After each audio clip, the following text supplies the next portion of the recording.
that wrongful carb up. Pakita ko lang yung legs ko kasi nag-shave na ako. So, meron naman pala tayong gain sa legs. Check out guys. Dahil sa usual nating medyo maliwanag. Ayusin ko lang kayo. Ha? Let's go!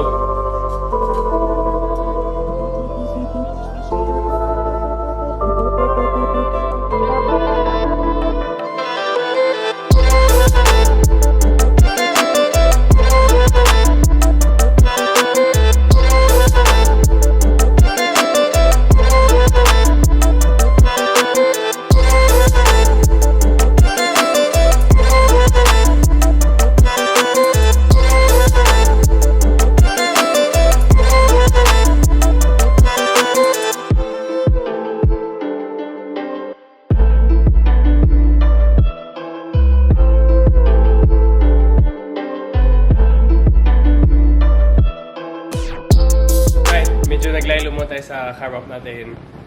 The usual stuff, yung kilala na ng katawan natin. So, chicken and rice lang. Tapos, yung apple, which is perfect. Para wala na yung crash na nangyari kahapon. So, charge to experience na lang guys. So, kailangan mag-stick na sa malinis. Tapos ito, 1 scoop ng Nitrotech Whey Gold with 15 grams ng Lotus, yung cookie butter. Tapos ito, apple. Magiging dalawa yung apple natin today. Okay yung feeling ngayon sa carb up. Medyo naramdaman ko talaga may parang may something na nagdagan yung mga laman-laman natin lalo na sa arms. So, at least ngayon we feel good.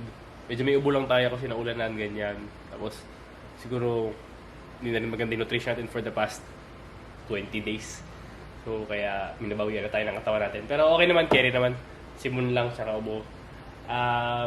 After nun, workout tayo. Makakapag-workout tayo kasi since kahapon parang nag-pump up lang ako ng chest para lang di masayang yung punta ko. Tapos masayang yung pre-workout. Ang dami kong ininom tapos hindi ko pala magagamit. So, nakahiga lang ako doon pinupokus ko lang yung sarili ko kasi para ma-aware of yung pre-workout. Doon nila na mga food videos. So yun, baka bumiyaya ako yun sa medyo mas layo sa project site. Medyo malayo yun. Maganda, okay naman yung sasakyan natin. So, okay lang. May nantay lang ako na isend na file. So, construction stuff. Pero yun, pagbalik natin tayo ng workout tayo. Back. Tapos sunutan ko ulit ng chest. Para hindi naman sayang yung para makabawi sa kahapon na workout natin. So, tapos tomorrow, Wednesday, final workout natin. Kasi Thursday morning, alis na tayo Arms and shoulders.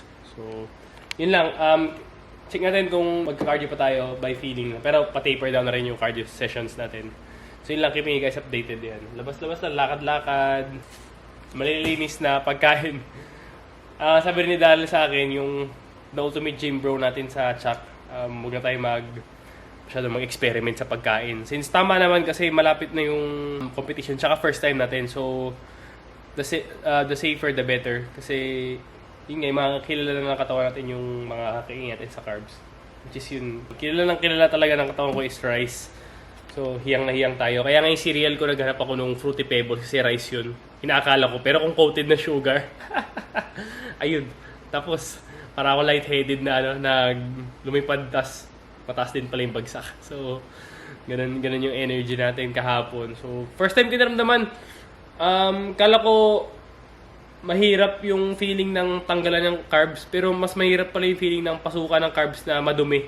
So, it goes to show na kinds of your nutrition or your calories matters. Though, syempre, meron naman tayong calorie deficit. Pwede tayo magpasok ng dirty tsaka clean. Pero yun pa rin by feeling talaga, pag feeling yung sa digestion, mas maganda talaga yung mga whole foods, tsaka less sugar. Pwede naman starchy like kamote, potato, ganyan. Pero ayun, advice lang sa inyo, tsaka sa akin din. At least tututo tayo. At least kayo na yung yung mga mali ko, huwag nyo nang gawin. Lalo na pag mahina yung tiyan nyo. Mahina yung tiyan ko sa mga ganyan mga eat all you can high fat. Wala talaga. So kailangan naghahandaan. Hindi pwede yung hindi ka kumain ng isang buong araw bigla kang bibiglain ng eat all you can. Hindi pwede. Kailangan meron kang at least meron kang na-consume na food which is high carbs tsaka moderate protein. So pag masyadong mataas yung fat, susukain ko rin kinabukasan. So okay lang din. Magandang emergency sa ating gut. So yan. Magkwento na tayo. 4 minutes na pala. Let's go!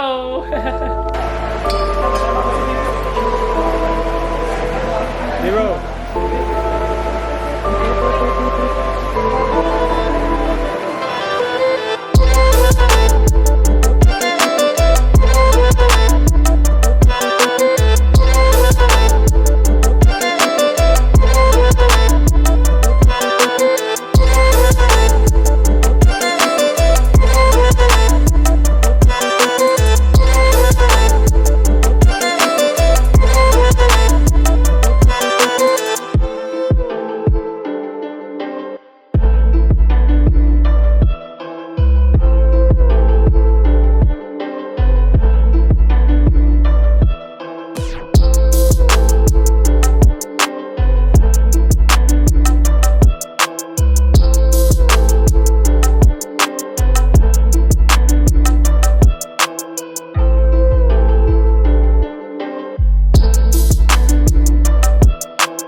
Basag.